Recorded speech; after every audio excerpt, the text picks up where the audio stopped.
सुल्तान भैयो ऐसा पिकनिक ना मनावल जाई का रे? ए मनावल जाई तो मनावल दे भैयो। ए बोलाओ ना तो किसको भी बके। हेलो ए कहां मारे हो रे? सुल्तान भैया बुलाओ था पिकनिक ना मनावे से का रे साला? ए मनाए तो आओ तानी तो आओ ना जल्दी।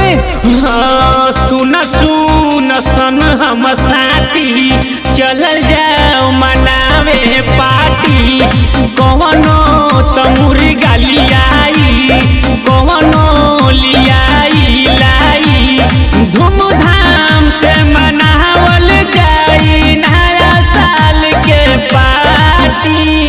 ए साला खड़ा मुर्गा कौन लिए लख रे? रे रे भागोता भागोता पकड़ पकड़ पकड़। ए साला के पहले ही कौन ये खड़ा मुर्गा मत लिया। बोलता मुर्गा बोलता मुर्गा बोलता मुर्गा बोलता मुर्गा। ए सुनो पूजवा का फोन आइल बा बतिया दे।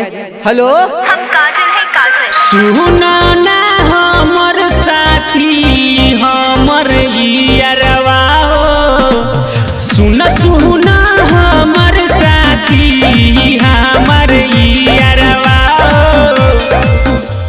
मिलेला बोलवले बिया हमरो ला भरवा हो मिलेला बोलवले बिया। ए साला बोलैले तो जो हमर मुर्गा चोरा के लिए आइल बा जल्दी मंगा दो तू कर न ले हमारा पतू भरोसा कर बात मन राइटर बुले।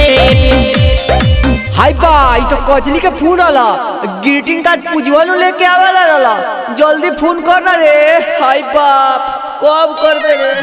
दिल बिया माल हमके भेंट में सुनो न सलमान आज के डेट में दिल बिया माल हमके भेंट में सुनो न सुल्तान आज के डेट में ऊ जानी तो हो जाई हमनी में लड़ैया।